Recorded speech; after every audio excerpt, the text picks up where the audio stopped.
Hello hi नमस्कार, मी अँकर कोमल आपल्या सगळ्यांचं नवीन एपिसोडमध्ये मनापासून स्वागत करते। बिग बॉस मराठी 6व्या सीझनचे आता शेवटचे काही दिवस बाकी आहेत। शेवटच्या टप्प्यामध्ये आलेल्या सीझनमध्ये स्पर्धकांमध्ये जी आहे ती कमालीची चुरस जी आहे ती पाहायला मिळते। अशातच लोकप्रिय रियालिटी स्टार शिव ठाकरे यांनी बिग बॉस मराठीच्या 6व्या सीझनबद्दल आणि त्यातील त्यांच्या आवडत्या स्पर्धकाबद्दल भाष्य केले। बिग बॉस मराठी 6 अंतिम टप्प्यात पोहोचला असून प्रेक्षकांमध्ये सुद्धा उत्साहाचं वातावरण तयार झालेलं आहे।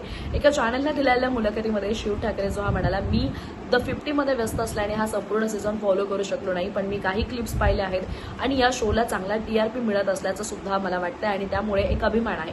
ज्या शोने मला ओळख दिली तो शो हिट होतोय हे पाहून मला अजूनच आनंद होतो।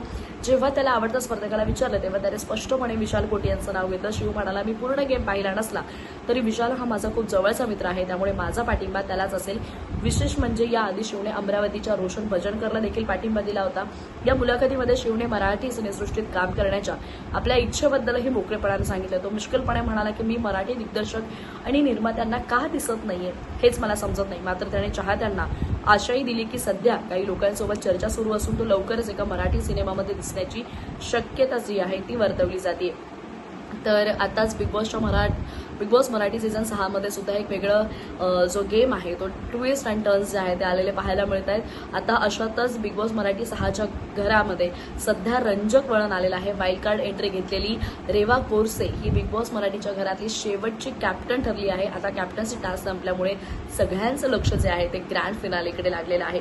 तर शिव ठाकरेने जो काही पाठिंबा विशाल कोटी यांना दिलेला आहे त्याबद्दल तुम्हाला काय वाटतं नक्की प्रतिक्रिया कळवा आणि अशाच अपडेट्ससाठी स्टे ट्यून्ड अँड कनेक्टेड।